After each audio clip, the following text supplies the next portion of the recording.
नमस्कार। आज हम हस्त मुद्रा को लेकर अपना संवाद या सत्संग में बातें करेंगे। हस्त मुद्रा मुद्रा ये योग का ही एक बहुत अहम अंग है। वैसे आसन और प्राणायाम इसके बारे में लोग आज सभी कोई जो योग के साथ कुछ भी नाता रखते हैं वो इन दोनों चीज़ों को के बारे में सुने हैं, समझे हैं। पहले तो सबसे पहले आसनों की जो विधि है, रीति है, ये बहुत पॉपुलर हो गया, लोगों को इसके बारे में समझ में आया। इसके बाद अभी प्राणायाम का जो विधि है ये भी लोगों तक बहुत हद तक पहुंच गया है। लेकिन योग में ऐसे और कई चीज़ें हैं, कई अंग हैं जो समझने के लिए है। वैसे योग के अंदर जो ध्यानात्मक चीज़ें हैं वो तो है ही, जिसमें जो मैं इसके पहले भी कह रहा था, जैसे कि प्रत्याहार, धारणा, ध्यान, समाधि, ये सब जो बातें हैं। तो लेकिन इसके हठ योग के अंदर ही जहाँ पर हम आसन प्राणायाम की बात समझते हैं, करते हैं, उसी के साथ जुड़ा हुआ है मुद्रा बंध क्रियाएं। तो इसमें मुद्रा जो है, मुद्रा के अंदर आता है हस्त मुद्रा, यानी हम हाथ या अपनी उंगलियों से जो करते हैं। जैसे आसन जब कर रहे हैं पूरे शरीर से बहुत कुछ कर रहे हैं, शरीर का जो पोस्चर है, शरीर का जो गठन है, जो आकृति है, उसको हम अलग अलग तरह से मोड़ते हैं, मड़ोड़ते हैं, अलग अलग आकृति रूप देते हैं। लेकिन ये सभी काम जब कर रहे होते हैं उस समय हमारे हाथ या हमारी उंगलियां, इससे हम क्या कर रहे हैं?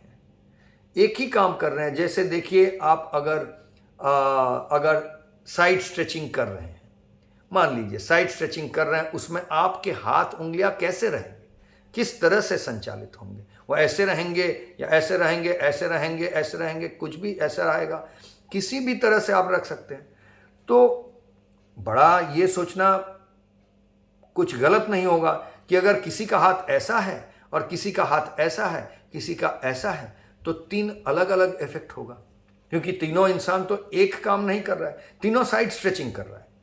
लेकिन तीनों का हाथ का जो मुद्रा है, हाथ का जो फॉर्मेशन है, उंगलियों को जैसे रखा है वो अलग है। हमें याद है जब हम बचपन में स्कूल में फिजिकल एजुकेशन ट्रेनिंग ये सब भी होता था, तो एकदम बेसिक जो स्टैंड एट ईज, अटेंशन, खड़े होने का टेक्निक, किस तरह से खड़ा होना है, बोलते स्टैंड एट ईज, अटेंशन। ये जब होता था उस समय भी बोला जाता स्टैंड एट ईज मतलब हाथ एक तरह से रहेगा, अटेंशन मतलब हाथ साइड में आ गया, स्टैंड एट ईज मतलब पैर थोड़ा फर्क हो गया, हाथ पीछे चला गया। तो हाथ को किस तरह से रखना है, जोड़ के, बांध के, एक दूसरे से मिला के, उंगलियों को ऐसे रखना है या ऐसे रखना है, क्या करना है, कितने सारे तरीके हैं जिससे मैं सिर्फ, और आप देखिए इस हाथ के मड़ोड़ने से ही तो सारा कर्म हो रहा है। आप तबला बजा रहे हैं या गिटार बजा रहे हैं या कंप्यूटर प्रोग्रामिंग कर रहे हैं या कुदाली चला रहे हैं या बीज रोपण कर रहे हैं, कर्म का आधार ही तो हाथ है ना। तो और जैसे ये बाकी सब जानवरों को देखेंगे तो वो 4 पैर पे चलते हैं, उनको यहाँ से वहाँ जाने के लिए ही चारों जो हाथ पैर सब उनको काम में लग जाता है।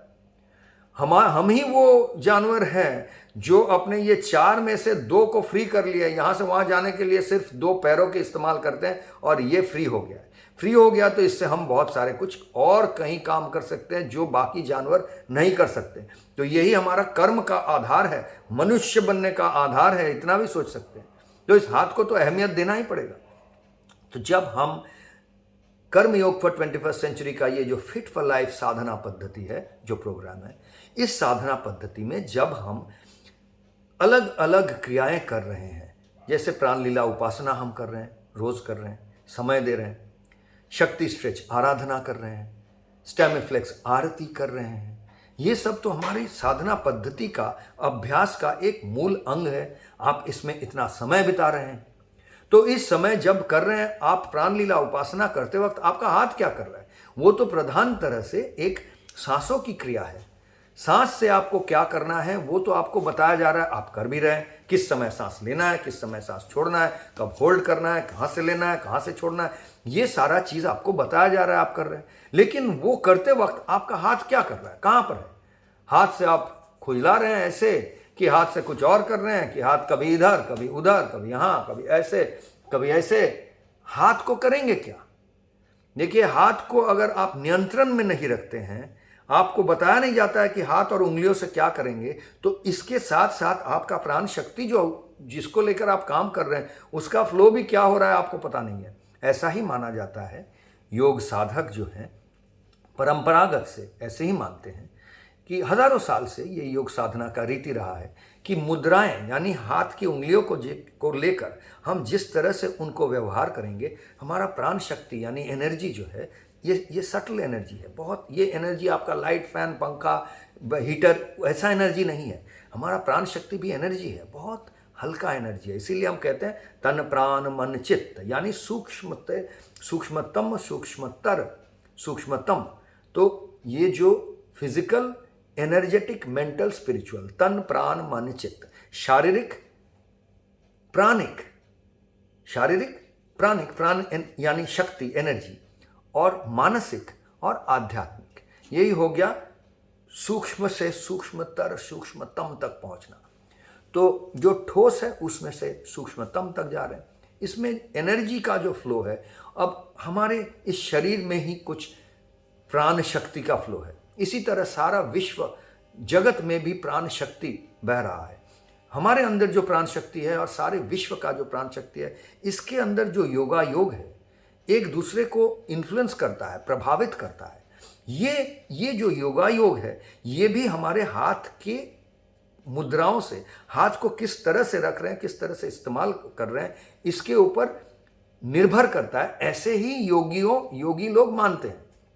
अब आप बोलेंगे कि इसका वैज्ञानिक तौर से कौन सा प्रमाण क्या है? हाँ, वैज्ञानिक तौर से भी इसके इन बातों को लेकर जो प्रामाणिकता है उनको लेकर शोधन चल रहा है, रिसर्च चल रहा है।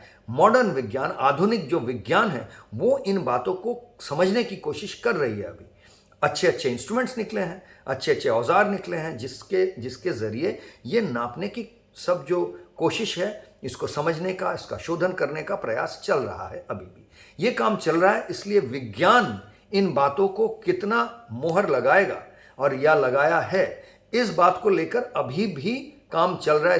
इसलिए इसको लेकर बहुत कुछ नहीं बता सकते हैं, लेकिन इतना बता सकते हैं, आप अगर चाहें, अभी इंटरनेट है, सब कोई हर तरह का ज्ञान से जुड़ सकते हैं।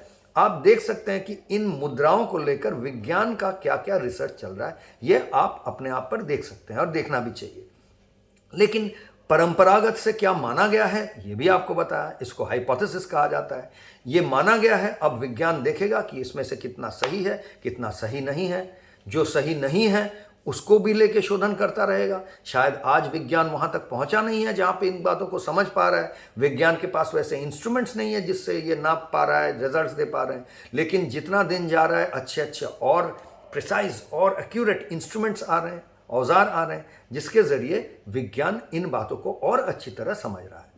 तो लेकिन फिलहाल विज्ञान, परंपरा, इन बातों से बाहर निकलते हुए आपको ये समझाता हूँ कि हमारा जो प्रैक्टिस है, जो साधना पद्धति है, इसमें जब हम डिज़ाइन किए हैं इन पद्धतियों को, वो प्राणलीला उपासना हो या शक्ति स्ट्रेच आराधना हो या स्टेम फ्लेक्स आरती हो या अन्य जो हमारे सारी जो साधना पद्धतियाँ हैं, इसमें हम किस तरह से मुद्राओं को व्यवहार करते हैं। पहला तो परंपरागत तरीके से जिस तरह से उंगलियों को रखना चाहिए, उसी तरह से हम उंगलियों को व्यवहार करना कहते हैं। इसके लिए ध्यान मुद्रा है, चिन्ह मुद्रा है, भैरव मुद्रा है, यानी अलग अलग जो मुद्राएं हैं, इसके बारे में आप और उसको लेकर ही आज का हमारा ये विषय नहीं है। तो हम परंपरागत उन मुद्राओं की डिस्क्रिप्शन, उनके शोध, उनके विश्लेषण में नहीं जा रहे हैं ज़्यादा, क्योंकि वो सब अवेलेबल है। आप उन चीज़ों को लेकर, और मैं ये कहूँगा कि आप उन चीज़ों को समझें, उन पे शोधन करें, उनको स्टडी करें, और आगे चल के हम उसको लेकर सत्संग भी कर लेंगे। लेकिन आज इतना समझा रहे हैं कि इन चीज़ों को कैसे हम हमारे प्रैक्टिस में, हमारी जो साधना पद्धति है, विधियाँ हैं, उसमें व्यवहार कर रहे हैं। तो एक है कि उंगलियों को उस तरह से पकड़ते हैं जिस तरह से ध्यान मुद्रा या चिन्ह मुद्रा में व्यवहार होता है, और प्रधानतः ऐसे होता है, तीनों उंगली को ऐसे, और ये जो उंगली है ये ऐसे बंधा रहता है। आप देख सकते हैं अलग अलग तरीके से। ये इसको आसमान की तरफ उठा के रखते हैं तो एक होता है, ध्यान मुद्रा कहा जाता है। इसी को चिन्ह मुद्रा ऊपर नीचे करने से एक में ध्यान मुद्रा हो गया, एक में चिन्ह मुद्रा हो गया। अब एक और मुद्रा बहुत पॉपुलर है, व्यवहार होता है, वो है कि आप जब उंगलियों, ध्यान मुद्रा की तरह इसको कर लिए, अब ये जो आपके रिंग फिंगर और मिडिल फिंगर बोला जाता है, ये जो उंगलियों हैं, इन दोनों उंगलियों को अपनी इसके साथ मिला लिए हैं और इसको सीधा रख रहे हैं। तो देख लिए, अलग अलग एंगल से आप देख सकते हैं। वैसे इन मुद्राओं के बारे में किताबों में परंपरागत तरीके से ज़्यादा नहीं लिखा जाता था डिटेल्स। इसलिए नहीं लिखा जाता था क्योंकि किताब पढ़ के ये सब आप समझ नहीं सकते हैं, कर नहीं सकते हैं, सीख नहीं सकते हैं, ऐसे ही माना जाता था। ये माना जाता था कि इन चीज़ों के बारे में आप गुरु सान्निध्य में ही सीखेंगे, गुरु के पास सान्निध्य के रख के तब सीखेंगे, ऐसा माना जाता था। लेकिन आज वीडियो का ज़माना है, गुरु के पास सान्निध्य सिर्फ एक रूम के अंदर बैठ के नहीं, जो सान्निध्य एक रूम के अंदर हो सकता था वही वीडियो के जरिए हम आपको दिखा रहे हैं। तो इसलिए इतना बता पा रहे हैं। लेकिन इन चीज़ों को हम किस तरह से व्यवहार करते हैं, प्रधानतः एक साइन लैंग्वेज की तरह व्यवहार करते हैं हम। कैसा साइन लैंग्वेज? कि जब हम अपनी अभ्यास कर रहे हैं तो हमारा सांस कैसे चलना चाहिए।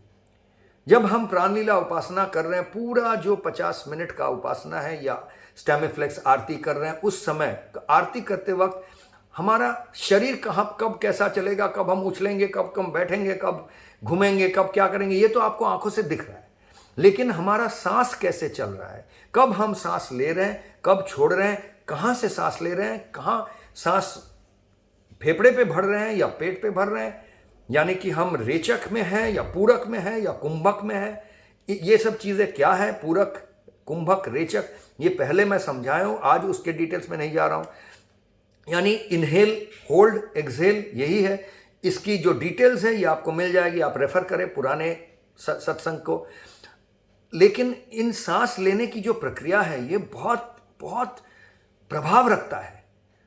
दो इंसान एक ही उपासना कर रहा है, लगेगा कि एक ही चीज कर रहा है, लेकिन सांस अलग अलग तरह से ले रहा है, दोनों को बिल्कुल अलग प्रभाव पड़ेगा, अलग बेनिफिट मिलेगा।